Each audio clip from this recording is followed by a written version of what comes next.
Hello there, so in this video I'll give you 12 tips for better sweep picking, and this is kind of a part 1 and 2 video series. So this will be part 1 and then part 2 will follow shortly, and they both link together. So let's check it out.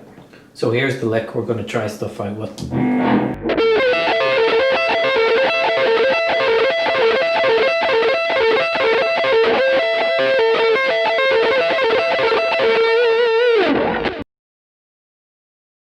Okay, so that's what we're going to start with. So my first tip is about the pick itself. To be able to cut through the strings with minimal resistance, you got to have a nice, sharp, fresh pick, okay? Not a kind of flimsy pick that's curved here. You need a nice pointy one, something like this. And the point and the freshness of the pick is important there. And then, when you hold the pick, you do not want too much pick showing or flapping about. Now when you're doing strumming and other kinds of stuff on guitar, you can be a bit freer with the pick and let more show, but for stuff like this where you need a lot of speed and technique, you want to not show too much pick at all. So just let the point come out enough that you can play the strings comfortably. Now the next tip I would give is practice with distortion. I know sometimes students that I teach, or I've seen maybe online, sometimes it's recommended to practice with a clean tone. I mean, sure, you want to be able to sweep pick in a clean tone, but you're not going to hear all the imperfections and mess and sloppiness with a clean tone. You're going to kind of cover a lot of it up. So I would really recommend practice with a distorted tone. And as well, do it on any of your pickups. You get this nice silky smooth sound on the neck pickup.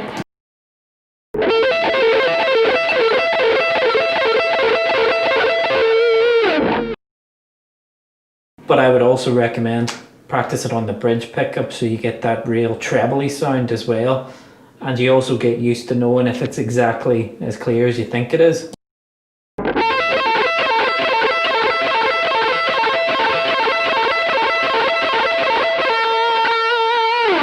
Now for the rest of this, I'm going to keep it on the neck pickup just so it's a bit nicer to listen to for the minute. So the next point is, I always tell people, think of the word glide. So sweep and glide are interchangeable in this case, but think of the word glide. We are just gently grazing across the strings. We're not thinking about big individual picked strokes like this. We want this cut through the strings like a knife through butter.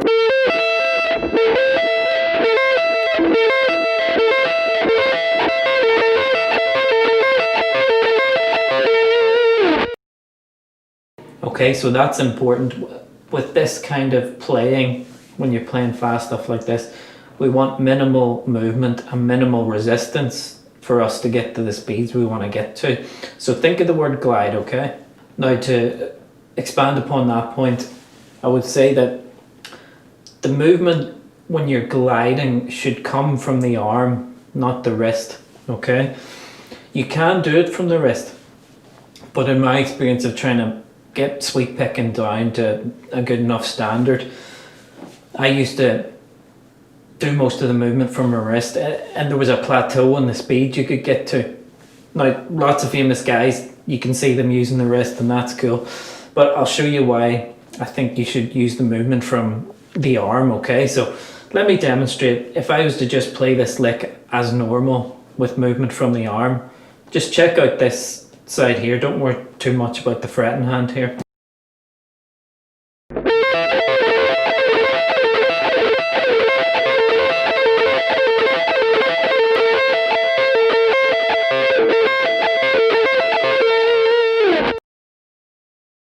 So the movement is just this, which is really easy to do.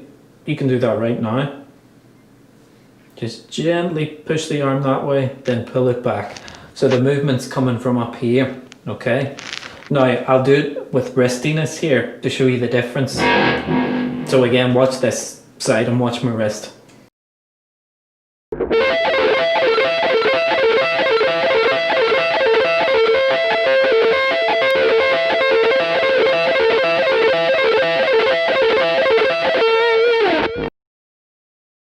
You know, it's okay. We can do the same thing, but it feels nowhere near as comfortable and ergonomic now that I've shown you the other way.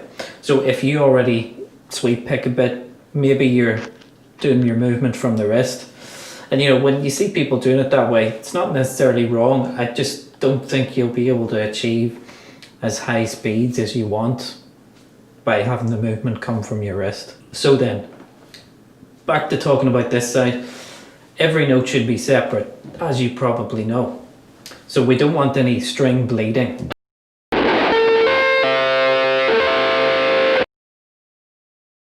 You know, we're not playing chords here. We want each note separate, and we want to get rid of any of that bleeding sound in there, okay?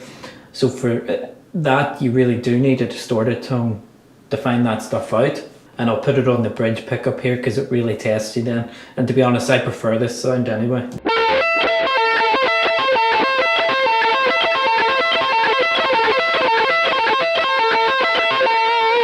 Now on that point about string bleeding, something really important is when you're placing your fingers on the fretting hand, you do actually want to overhang and touch the other strings around it.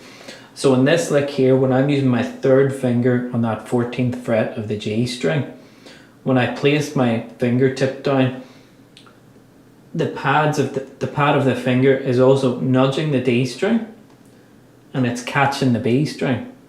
And that's totally okay because we want that blocked out. We don't want to fret it like this, the way you would do a chord where your fingers are all curved. We actually want to kind of lazily hang across the strings below it, and if possible, the string below it here. Okay, so below or above, you know what I mean, either side of it. So when you place your fingers each time, you then want to block out the previous string and keep blocking any higher strings. Of course, when you get to the high E, you've nothing to worry about here, but you've got that B string to block. So you really want to be able to place the fingers so that helps you out, block out the string noise. Okay, next point is always keep the pick moving without hesitation. It's constantly moving, okay? It never stops for a little break. So one of the best real life demonstrations I've got of seeing this was, I seen one of my favourite bands, Winter Sun, in Belfast, a long time ago now. Now, it probably wasn't a great gig for them because there was hardly anyone there in this little bar, but it was class for me as a fan to see them play, just sitting there having a cider in comfort, watching Yari do his sweep picking. And what I noticed was how effortless. That's the singer and the guitar player, by the way. He was doing some sweep picking and it was just totally easy for him. He was just looking at the crowd smiling. So what you got to get used to is being relaxed, playing at faster speeds.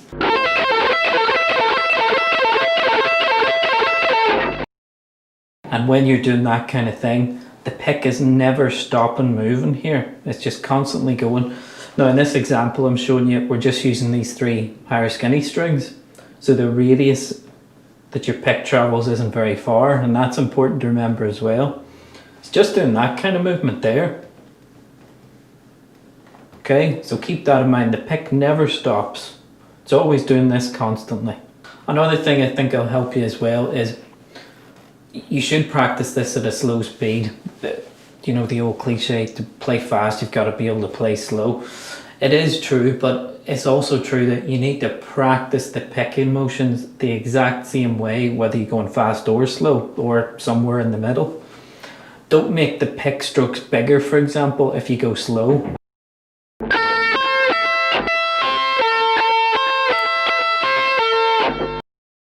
You know, something like that, where you start making bigger downstrokes or upstrokes. It's got to move the same way. Small movements, just like you would when you're trying to play fast. So I'll try and demonstrate that. I'll vary the speed, but hopefully you'll see the pick movements over here and the movements over here. There's nothing much changing. It's just the actual speed that's changing.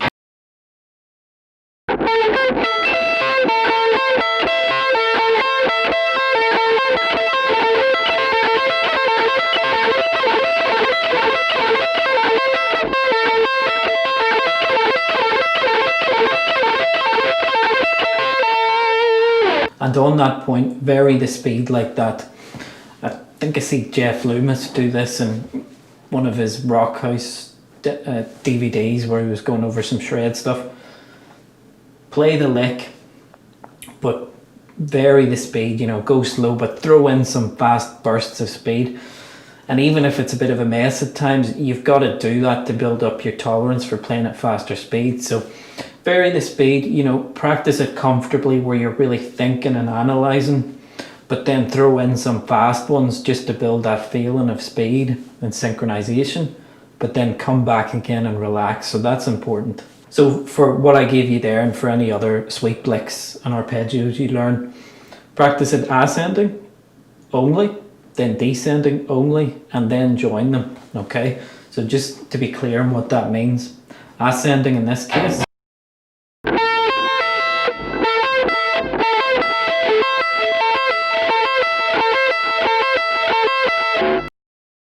So you would do that on its own, then descending is just reversing down.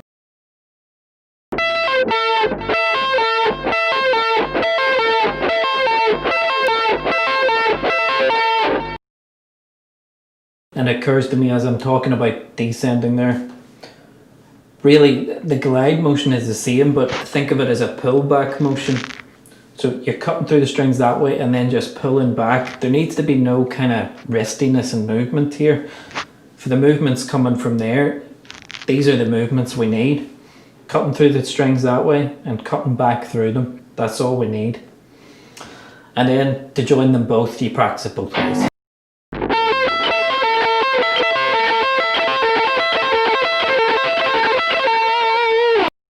Now this part one, we're not using the little finger, but just on that point when we do start using it, don't let it flap about, okay?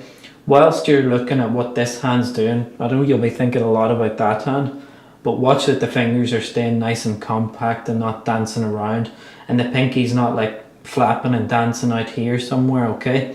Keep the fingers all close together. And one more thing, you gotta be calm and patient with this, because there's a big list of stuff I gave you there, and you'll be thinking about other things you already know as well. You'll be unlikely to be able to think of that entire kind of inventory list of things to think about at once. So you've just got to piece together your technique as you go and think about different aspects of it, okay? So sometimes if you have to let this hand go a bit and not be great, sometimes you have to do that when you're thinking about this hand, or vice versa. So be patient with it. Now there's one more lick example in this part of the lesson that I gave you. So that first one was an A minor basic arpeggio, and this is a basic C major arpeggio. All the other things I talked about there still apply.